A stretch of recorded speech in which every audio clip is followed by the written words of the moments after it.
اوكي خلينا نشوف الجوله الجايه دي مين اللي هيفوز فيها. عندي توقع بس يعني مش عارفه هيصدق ولا لا. ماشي.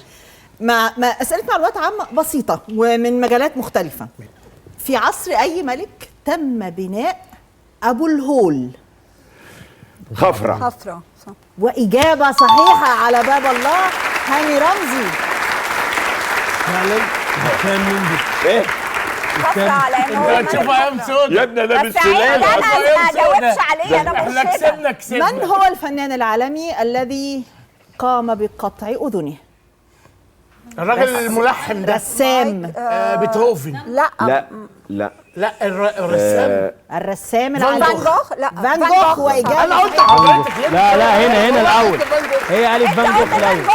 ايوه قالها قالها بعديك. والله قالها. هو انتوا على والله طول أنا عشان قلتوا اللي ورا. يعني انا طب صوتي انت في تعرف المسرح فان جوخ واطي منين؟ وهنا طب انا صوتي اسالك سؤال مسموع. ثانيه واحده، انت تعرف فان جوخ منين؟ بص الصراحه التبس عليا الامر. انتوا الاثنين قلتوا احنا في وقت نشوف واحد داليا واحده. داليا صح. بس انا هقول ستات. لكم على حاجه. اللي هياكد الاجابه بتاعته يقول لي اسم لوحه من لوحات فان جوخ. زارك الخشوش. البورتريه احمد فتحي ارفع لك القبعه.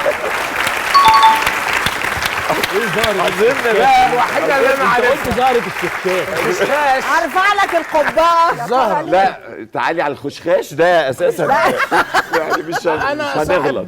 بالخشخاش. وانا صاحب الزهره. طيب